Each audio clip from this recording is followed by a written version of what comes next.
Welcome to the Talking Point with me, Swapna.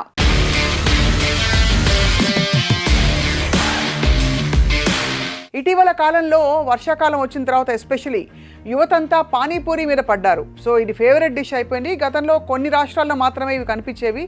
ఇప్పుడు అన్ని ప్రధాన నగరాల్లో ఇది ఊపందుకుంటుంది. అమ్మాయిలు అబ్బాయిలు అన్న తేడా లేకుండా రోడ్డు పక్కన ఉండే పానీపూరి బండి దగ్గర ఆగి సూపర్ స్పీడ్లో కుమ్మేస్తున్నారు. కానీ ఈ పానీపూరి బండి నిర్వహణ ప్రమాదకరంగా ఉండడంతో అసలు పానీపూరిని నిషేధించాలి అనే డిమాండ్ పెరుగుతోంది. కొంచెం షాకింగ్గా ఉంది, పానీపూరిని నిషేధించడమా అని చెప్పి.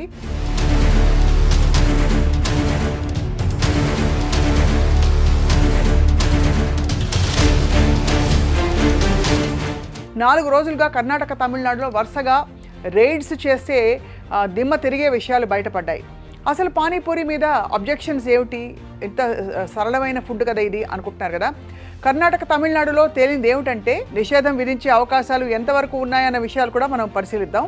ఉత్తరాది నుంచి మనకి దిగుమతి అయిన ఫుడ్స్లో పానీపూరి ఒకటి. గోల్గప్ప, గప్చుప్ ఇలా రకరకాలుగా పిలుచుకుంటూ ఉంటాం. వేయించిన పూరి దొన్నెలో మసాలా వాటర్ నింపేసి ఇస్తూ ఉంటారు. గమ్మత్తైన టేస్ట్ ఉండడంతో యువతంతా కూడా చాలా ఇష్టపడతారు. ఈ గమ్మత్తు పెంచడం కోసం ఇందులో కొన్ని కెమికల్స్ కలుపుతున్నారట ఈ మధ్య. ఇప్పుడు ఆ కెమికల్స్ కొంప ముంచుతున్నాయి. ఇందులో కొన్ని క్యాన్సర్ కలగజేసే కెమికల్స్ కూడా ఉన్నాయని చెప్పి లెక్క తేలింది. ఆ మధ్య కాలంలో మనం కొన్ని మసాలాల గురించి మాట్లాడుకున్నాం, అదే మాదిరిగా అనమాట.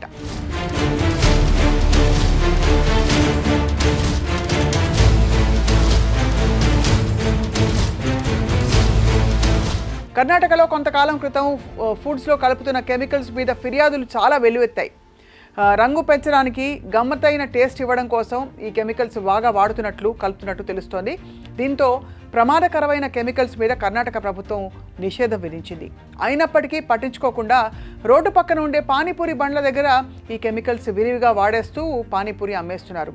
దీంతో ఫుడ్ సేఫ్టీ అధికారులని రంగంలోకి దించారు.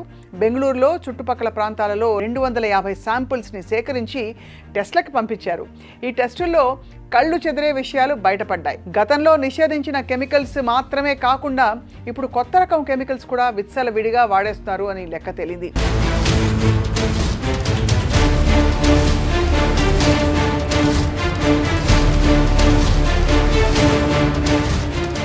చాలా బ్రిలియంట్ బ్లూ, అలాగే టార్గాసిన్ అండ్ అలాగే మరికొన్ని కెమికల్స్ ప్రమాదకరమైన కెమికల్స్గా విచ్చలవిడిగా వాడేస్తున్నారని చెప్పి తెలుస్తోంది. గమ్మత్తు కలిగించే ఈ కెమికల్స్ వల్ల యువత ప్రత్యేకంగా ఈ పానీపూరి బండి దగ్గర వెళ్ళి కొనుక్కుని విపరీతంగా తినేస్తూ ఉంటారు అని తేలింది. ఇది ఒక రకంగా మత్తులో ముంచడం అని కూడా అర్థమవుతుంది. దీని మీద కర్ణాటక ఆరోగ్య మంత్రి దినేష్ గుండూరావు ప్రత్యేకంగా సమీక్ష సమావేశం నిర్వహించారు. అంటే పానీపూరి గురించి ఒక మంత్రి గారు మాట్లాడుకున్నారనమాట.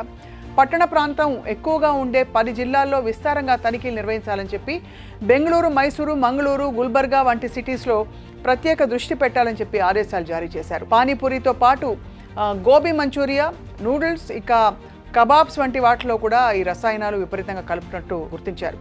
ఈ విషయాలు గుప్పుమనడంతో ప్రజా సంఘాలు కూడా బాగా ఆందోళన వ్యక్తం చేస్తున్నాయి. కొంతకాలం పాటు పానీపూరి వ్యాపారాన్ని నిషేధించాలని చెప్పి డిమాండ్ చేస్తున్నాయి. లేని పక్షంలో యువత ఒక కొత్త రకం మత్తులో మునిగిపోతారని చెప్పి ఆవేదన వ్యక్తం చేస్తున్నాయి.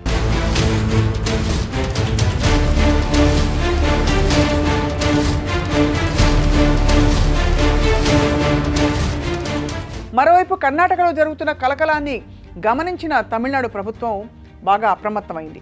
చెన్నై నగర పరిధిలో సోదాలు చేపట్టాలని చెప్పి ఆదేశించారు. సతీష్ కుమార్ అనే ప్రత్యేక అధికారి నాయకత్వంలో స్పెషల్ టీం కూడా ఏర్పాటు చేసి చెన్నై అంతటా కూడా సోదాలు చేశారు. సుమారు 500 దాకా శాంపిల్స్ని సేకరించి పరీక్షలు నిర్వహిస్తే ఎక్కువ శాతం పానీపూరి బండ్ల దగ్గర ప్రమాదకరమైన పరిస్థితి ఉందని చెప్పి లెక్క తేలింది. ప్రమాదకరమైన రసాయనాలు విచ్చలవిడిగా వాడేస్తున్నారని చెప్పి గుర్తించారు. అంతేకాకుండా గతంలోనే చెన్నై మున్సిపాలిటీల్లో కొన్ని మార్గదర్శకాలు జారీ చేశారు. వాటిని ఏమాత్రం పాటించడం లేదు కూడా నిర్ధారణ జరిగిందనమాట.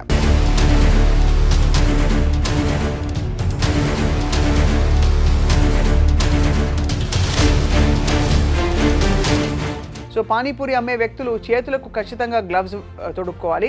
అండ్ గ్లవ్స్ లేకుండా మురికి చేతులతో మసాలా వాటర్ ముంచి తీసుకోవడం కూడా చేయకూడదు. అలాగే మసాలాకు అలాగే సాస్కు విడివిడిగా స్పూన్స్ను పెట్టుకోవాలని చెప్పి సూచించారు. ముఖ్యంగా మసాలా వాటర్ తయారీకి శుద్ధి చేసి మంచినీటిని మాత్రమే వాడాలని చెప్పి కూడా చెప్పారు. కానీ ఈ జాగ్రత్తలు ఏమాత్రం ఎవ్వరూ పట్టించుకోవడం లేదు. కుళాయి వాటర్ తీసుకొచ్చేసి దాంతోనే పూర్తిగా మసాలా వాటర్గా మార్చేసి కలిపేస్తున్నారు. టేస్ట్ కోసం ఈ కెమికల్స్ కూడా విపరీతంగా యాడ్ చేస్తున్నారు.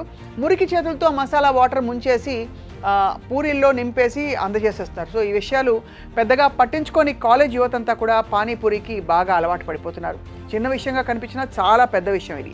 సతీష్ కుమార్ బృందం చాలా విషయాలు వెలికి తీయడంతో తమిళనాడు ప్రభుత్వం ఇప్పుడు అప్రమత్తమైంది. తమిళనాడు అంతా కూడా ముఖ్యంగా నగర ప్రాంతాల్లో సోదాలు పెంచాలని చెప్పి ఆదేశాలు జారీ అయ్యాయి.